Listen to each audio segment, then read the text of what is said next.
Now, this is the President Biden we've been waiting for, going on the offense against Donald Trump. He spoke at the South's oldest African Methodist Episcopal Church, the Emmanuel African Methodist Episcopal Church in Charleston, South Carolina, which was the site of the white supremacist terrorist attack back in 2015 that resulted in the death of the pastor as well as 8 parishioners there. And President Biden responded to all of Donald Trump's unhinged and deranged statements, comparing what Donald Trump and MAGA were messaging as similar to those who hoisted up Jim Crow by saying the Confederate rebellion was a, quote, noble cause. As President Biden says, this is the second wave of these people trying to push a noble cause coming from the MAGA Republicans this time. Let me show you what Donald Trump's been saying, and let me show you President Biden's response to each point in Charleston, South Carolina. So in Iowa, Donald Trump said that he thought that he'd be able to do a better negotiation in the Civil War, maybe stop the Civil War, but he would have negotiated. He would have made a deal, Donald Trump says. Here, play this clip. If you take a look, I mean, the wars, I don't know what it is. The Civil War was so fascinating, so horrible. It was so horrible, but so fascinating. It was, I don't know, it was just different. I just find it, I'm so attracted to seeing it. So many mistakes were made. See, there was something I think could have been negotiated, to be honest with you. I think you could have negotiated that. All the people died. So many people died. You know, that was the disaster. If you got hit by a bullet in the leg, you were essentially going to die or lose the leg. That's why you had so many people, no legs, no arms. If you got hit in the arm or the leg, it meant you were up because the infection, gangrene. It was just such a, you know, sort of a horrible time. But that's, I was thinking to myself, because I was reading something, and I said, this is something that could have been negotiated. You know, it was just for all those people to die, and they died viciously. That was a vicious, vicious war.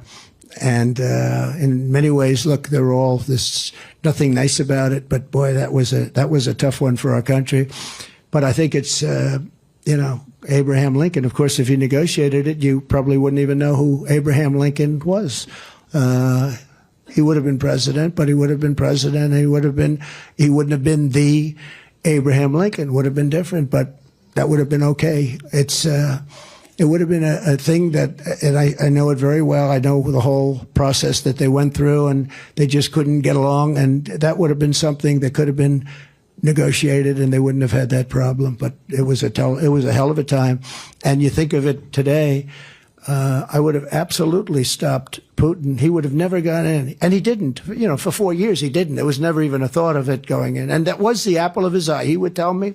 We would talk. President Biden's response in his speech on Monday in Charleston, South Carolina. Play the clip. After the Civil War, the defeated Confederates couldn't accept the verdict of the war. They had lost.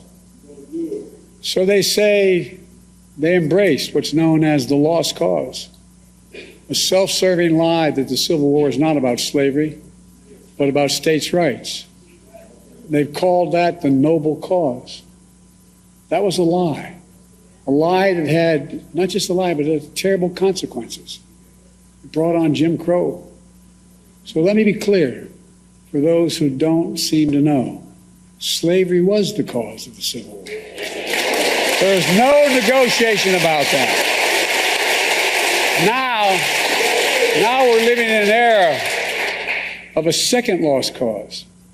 Once again, there's some in this country trying to turn a loss into a lie which, if allowed to live, will once again bring terrible damage to this country. This time, the lie is about the 2020 election. The election which you made, your voices heard, and your power known. Just 2 days ago, we marked the 3rd anniversary of one of the darkest days in American history, January the 6th, the day in which insurrectionists stormed the United States Capitol, trying for the first time in American history to stop the peaceful transfer of power in the country. Donald Trump said in Iowa that shooting victims, or school shooting victims, and other victims in mass shootings should just, quote, get over it. Here's Donald Trump saying it. Play the clip. It's horrible to see that happening. That's just horrible. So surprising to see it here. But we'll have to get over it. Here's President Biden's response. Play the clip. Just a few days ago, the defeated former president was asked about the recent shooting in Iowa. Did you hear this one? It's hard to believe. You know what his response was? All those kids dead. We have to get over it. End of quote. I promise you, we have to get over it. My response is, we have to stop it. So your children, your family, your friends can leave your home, walk the streets, go to stores, go to the grocery store, and go to church to be safe from gun violence. There's no excuse for this carnage. We have to ban assault weapons. I did it once before, and I'm going to come back again and do it. Ban high-capacity magazines. We have to pass a universal background checks. It doesn't violate the Second Amendment. It's common sense, and it saves lives. I'm determined to continue to deliver unequal justice under the law. From Donald Trump's speech in Iowa, here's Donald Trump's referring to the January 6th insurrectionists as hostages and calling on President Biden to release the hostages. Play the clip. What they've done, and they ought to, you know what they ought to do? They ought to release the J6 hostages. They've suffered enough. They ought to release them. I call them hostages. Some people call them prisoners. I call them hostages. Release the J6 hostages, Joe. Release him, Joe. You can do it real easy, Joe. This guy, what he's done to people. And then Donald Trump spreading deranged conspiracies about winning all 50 states in 2020. Play the clip. I mean, we won last time. We won 50 states, right? And here's President Biden calling Donald Trump a loser. Play this clip. In their world, these Americans, including you, don't count. But that's not the real world. That's not democracy. That's not America. In America, we all count. In America, we witness to serve all those who, in fact, participate. And losers are taught to concede when they lose. And he's a loser.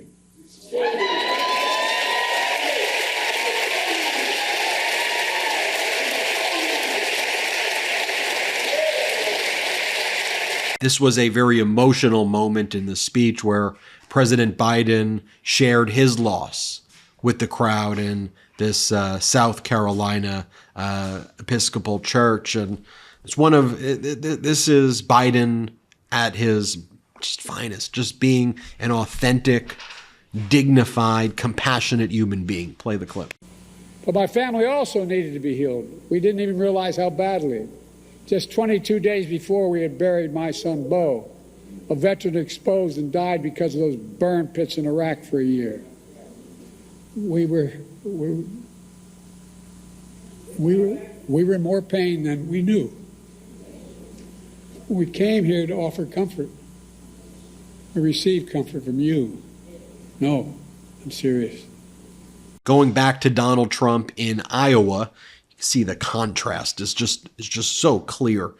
Donald Trump in Iowa saying how people are so surprised he's able to put on his pants. Play the clip.